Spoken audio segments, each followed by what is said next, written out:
dia, amados. Desejo saudá-los com a graça, a misericórdia e a paz do nosso Senhor Jesus Cristo. Amém? Mais uma manhã que vamos compartilhar dos salmos da palavra de Deus. E hoje nós vamos falar desse salmo tão lindo, né? Na verdade, uma oração de Davi, o Salmo 142, que eu dei o título a ele de Clamando a Deus em meio a um grande sofrimento. Davi, irmãos, passou por momentos de desalento, desencorajamento e até uma pontinha de depressão. Uma dessas ocasiões foi quando ele se escondeu de Saul em uma caverna, circunstância em que escreveu este salmo didático. Salmo didático de Davi quando ele estava na caverna, que dentro na sua Bíblia está lá com esse título. Esse não foi o único salmo composto nessa ocasião. No Salmo 57, ele passou por situação semelhante, enquanto no Salmo 57 ele afirma a firmeza do seu coração, lá no Salmo 57, 7. Aqui no Salmo 142, ele revela sua fraqueza no verso 6, seu lamento, verso 2, e seu desânimo típico de quem está cansado e abatido, verso 3. Contudo, amados, esse salmo não é uma declaração de derrota ou de desistência, mas uma esperança, ou um clamor esperançoso a Deus de um servo que quer se levantar e seguir com a sua missão, independente das circunstâncias. Por isso, eu desejo comparar este salmo ao agir de um remédio ministrado em 4 porções que ajudaram o salmista Davi a atravessar o duríssimo momento que viveu. Tipo assim, aquele remédio para a depressão, para a ansiedade, para o síndrome do pânico, todas essas dores da alma.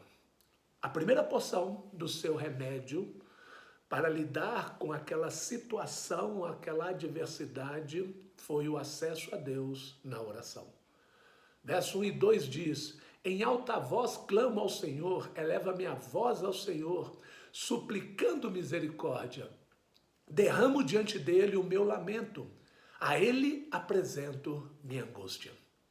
Muita gente fica depressiva quando as pessoas ao redor não lhe dão a devida atenção, nem escutam suas queixas. Muitas vezes, amados, a sensação de solidão é pior que a própria solidão. Davi teria todas as razões para se sentir assim, depressivo, já que as pessoas que precisavam ouvir da sua boca sobre sua inocência não queriam ouvi-lo. Entretanto, ele recorre a alguém que certamente ouvia sua voz com clareza e atenção. Ele diz: com minha voz eu clamo ao Senhor. Com a minha voz eu suplico ao Senhor. Conhecemos bem o hino do cantor cristão 380, com a minha voz clamo ao Senhor, que tem como base esse salmo, que diz, com a minha voz clamo ao Senhor, com a minha voz ao Senhor suplico, diante dele a prostrar-me eu estou, diante dele exponho a minha aflição. Davi roga a Deus por sua vida na situação complicada em que se encontrava. Pois, caso fosse descoberto na caverna onde estava, seria um alvo fácil para os seus inimigos. Era um ótimo esconderijo, mas um péssimo lugar para quem tivesse que fugir dali. É interessante notarmos, irmãos, que uma das vantagens de um lugar como aquele é que, além dos fugitivos não serem vistos, também não poderiam ser ouvidos. Mesmo assim, ele podia dali clamar a Deus, pois tinha acesso a ele. Deus o ouvia. Esse acesso, irmãos, era baseado no relacionamento próximo que Davi tinha com Deus. E isso levava ele, inclusive, a lamentar-se com o Senhor, semelhante a um filho preocupado e inseguro o faz com seu pai. Verso 2a diz: diante dele eu desabafo o meu lamento. E o Senhor estará atento ao sofrimento dos seus servos. Por isso, Davi, em suas orações, abria seu coração diante de Deus e lhe narrava os seus sofrimentos. Diante dele eu relato o meu momento crítico, as minhas angústias. Não que Deus não soubesse o que estava ocorrendo com Davi, mas sim porque é da sua vontade que o busquemos nas aflições, conforme explica o apóstolo Paulo. Não andeis ansiosos de coisa alguma, em tudo, porém, sejam conhecidas diante de Deus as vossas petições, pela oração e pela súplica, com ações de graça. Filipenses 4:6. Fazer isso foi a primeira dose do remédio para o momento de angústia do salmista. A segunda dose, ou a segunda porção, foi a certeza do cuidado de Deus. Verso 3 e 4 diz: quando o meu espírito se desanima, és tu quem conhece o caminho que devo seguir. Na vereda por onde ando esconderam uma armadilha contra mim. Olha para a minha direita e vê, ninguém se preocupa comigo. Não tenho abrigo seguro, ninguém se importa com a minha vida. Não se engane, a situação de Davi era extremamente crítica. O risco que Davi corria com seus homens dentro daquela caverna era comparado ao risco de um animal desavisado que anda entre as armadilhas invisíveis e mortais. Verso 3b diz: no caminho por onde eu passo, eles esconderam uma armadilha para mim. Para piorar, ninguém se levantava contra Saul para acusar-lhe o crime e a injustiça feita contra o bom servo Davi. Seus antigos amigos, temerosos de que o rei se voltasse contra eles, se calaram e demonstraram um desinteresse egoísta em relação a Davi.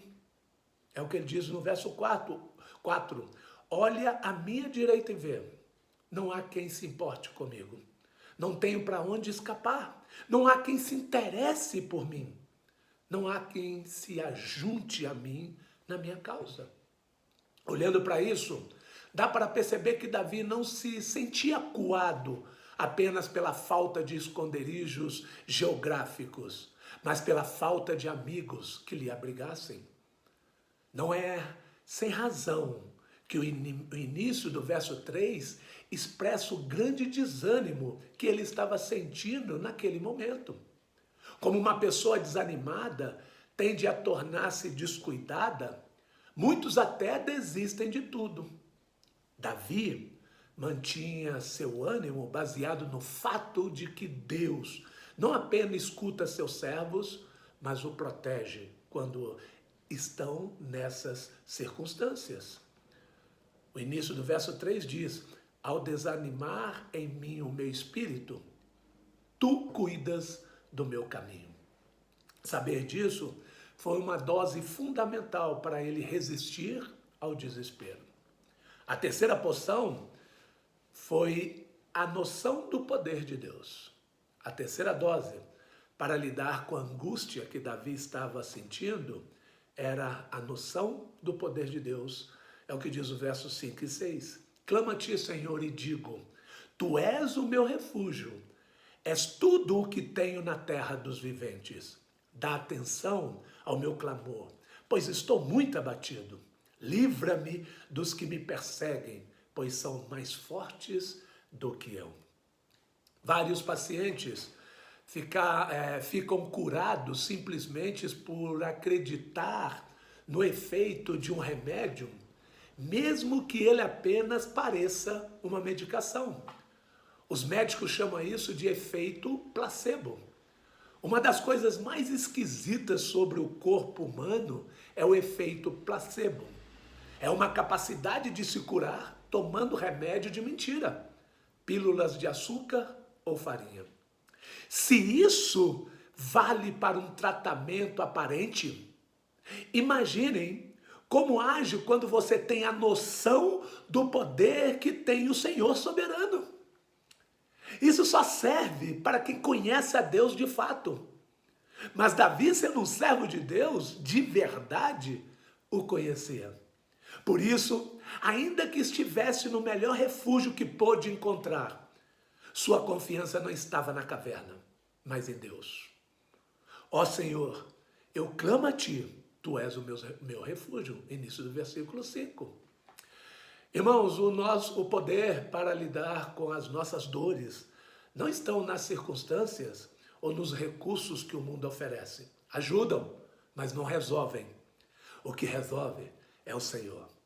É a confiança no Senhor, o Criador, o soberano. Não importava qual fosse o tamanho dos exércitos de Saul que estava ali o encurralando. Deus era forte o suficiente para proteger o servo dele. E não somente isso, era poderoso para devolver a Davi tudo que ele havia perdido. De modo que a garantia de que voltaria às suas posses estava no poder que há no soberano Deus. É assim que ele se refere ao Senhor na parte B do verso 5. És a minha herança na terra dos viventes. Amados, muitos métodos de autoajuda buscam fazer com que seus pacientes olhem para dentro de si e busquem sua força interior. Olhem para o dentro do seu eu.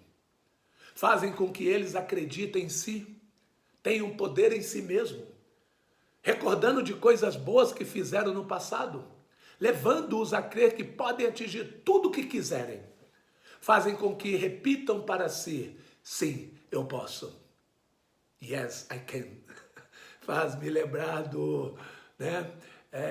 daquela frase que ganhou o mundo do ex-presidente Barack Obama, para a comunidade grega. Comunidade grega é complicada, hein? Comunidade negra. We can. Nós podemos. Contudo, suas forças, o que diz Davi, ou os livros de autoajuda diz que sim, posso. Sim, eu consigo. Contudo, suas forças e habilidades continuam iguais. Assim como as lutas e o sofrimento continuam, não mudam nada.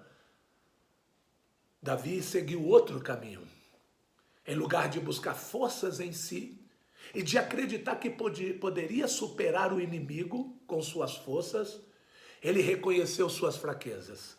Reconhecendo-a, foi buscar daquele a quem sabia ser onipotente e mais forte que qualquer circunstância, o nosso Deus. Atende o meu clamor, pois estou muito desfalecido. Livra dos meus perseguidores, pois eles são mais fortes do que eu, é o que diz o verso 6. A frase estou desfalecido também pode ser traduzida como estou extremamente esgotado.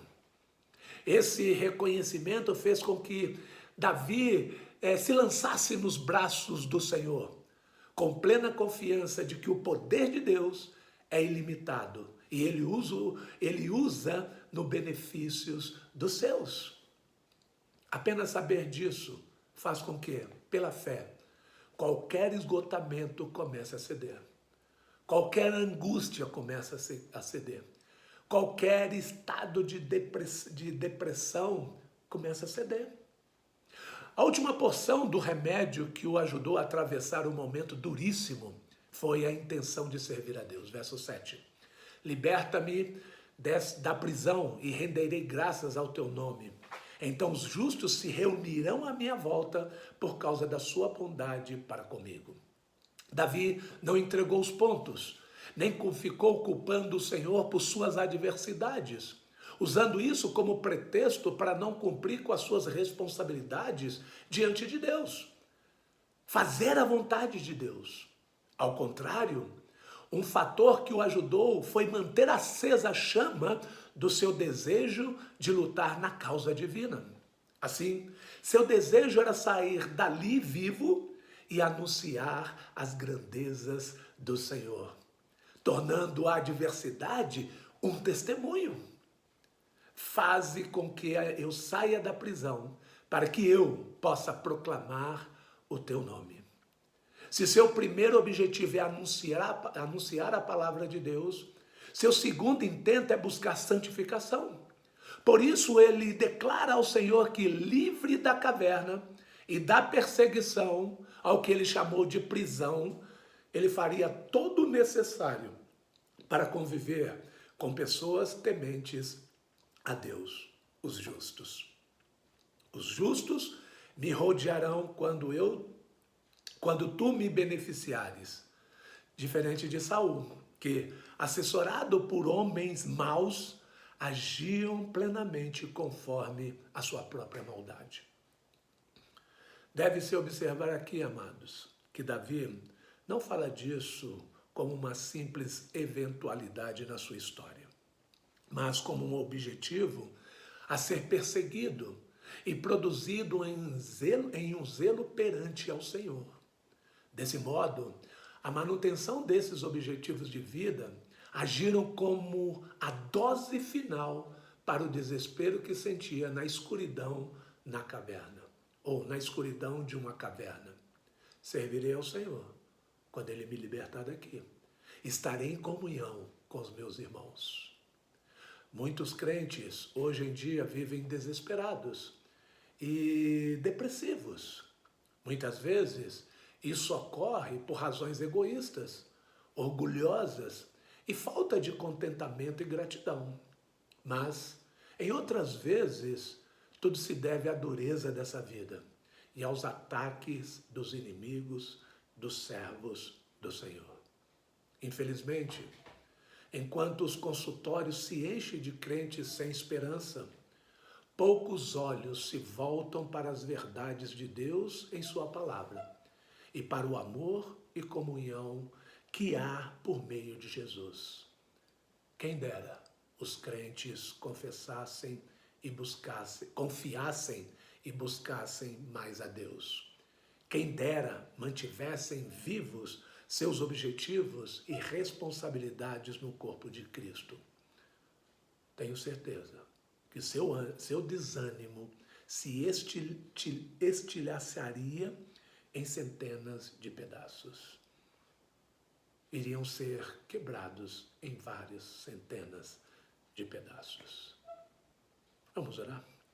Maravilhoso Deus, elevamos a nossa voz ao Senhor, porque sabemos que o Senhor está atento a nos ouvir. Te agradecemos, Senhor, pela vida que nos destes. Obrigado pela tua palavra que foi falada aos nossos corações nessa manhã. E que o teu Santo Espírito ilumine as nossas mentes e nos dê compreensão dela e nos leve à aplicação dela em nossas vidas. Principalmente aqueles amados que estão sofrendo com a ansiedade, com a depressão ou com qualquer dor da alma. É o que oramos no nome do Senhor Jesus, hoje e para todo sempre.